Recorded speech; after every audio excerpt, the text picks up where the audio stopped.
Hello and welcome to my channel. मी एकता तुम्हा सर्वांचं स्वागत करते आपल्या आजच्या नवीन व्हिडिओमध्ये। तर आज मी बनवत आहे उपवासाची गोड कचोरी।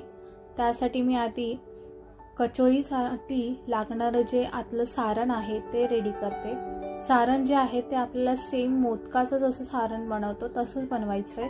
त्यासाठी मी आधी तूप घेतले 4 ते 5 टेबलस्पून तूप। आता मी घालते खसखस। खसखस नीट भाजल्यावरती त्यात घालायचं आपल्याला ओलं खोबरं। खोबरं जे आहे ते नीट परतवून घ्यायचंय।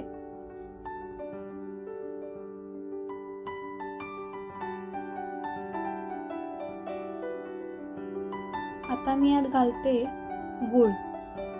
गूळ तुम्ही तुमच्या आवडीनुसार कमी जास्त करू शकता। सगळं नीट परतवून घ्यायचंय आणि मग त्यात घालायचंय चिमूटभर मीठ, वेलची पावडर,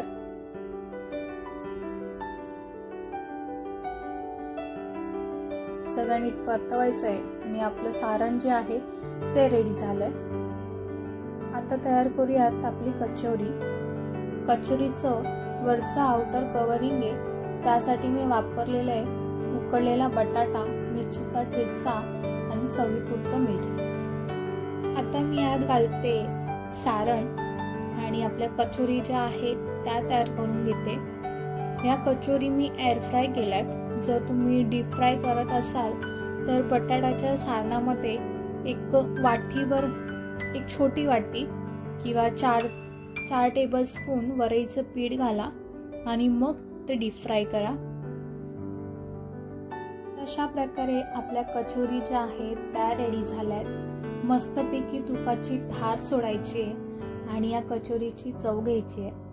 तर ही उपवासाची गोड कचोरी नक्की एकदा ट्राय करून बघा।